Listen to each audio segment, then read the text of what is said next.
இந்த உலகத்துல வாழ்ற ஒவ்வொரு மக்களுக்கும் ஈச் அண்ட் எவ்ரி டே நிறைய எக்ஸ்பெக்டேஷன்ஸும் இருக்கு. அட் த சேம் டைம் ஏமாற்றங்களும் இருக்கு.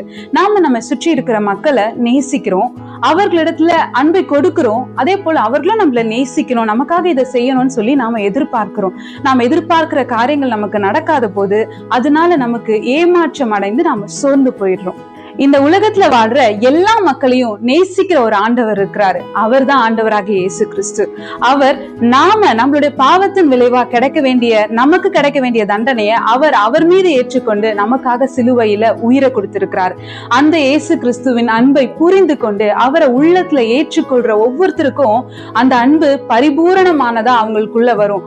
அப்படி அந்த அன்பு அவர்களிடத்துல வரும்பொழுது இந்த உலகத்துல அவங்களுக்கு கிடைக்காத அன்பை பத்தியும் இல்ல ஏமாற்றம் அடைந்த காரியங்களை குறித்தும் அவங்க பெருசா யோசிச்சு கஷ்டப்பட போறது இல்ல.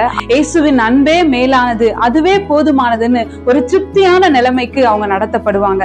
அது மட்டும் இல்ல, இயேசு கிறிஸ்துவின் அன்பை பெற்று அனுபவித்த ஒவ்வொருத்தரும் அன்பை எதிர்பார்க்கிறவங்களா இல்லாம அந்த அன்பை மற்றவர்களுக்கு பகிர்ந்து கொடுக்கிறவங்களா, தன்னிடத்துல நேசிக்காத ஜனங்களையும் நேசிக்கிற ஒரு அன்பை வெளிப்படுத்துகிற நபர்களாய் அவங்க மாற்றப்படுவாங்க. ஒருவேளை இதை கேட்டுக்கொண்டிருக்கிற நீங்க யாராவது உங்களை சுற்றி இருக்கிற அன்புக்காக ஏங்கி கொண்டிருப்பீங்கன்னா உங்களுக்கான குட் நியூஸ் இதுதான். ஜீசஸ் கிரைஸ்ட் உங்களை அதிகமா நேசிக்கிறாரு.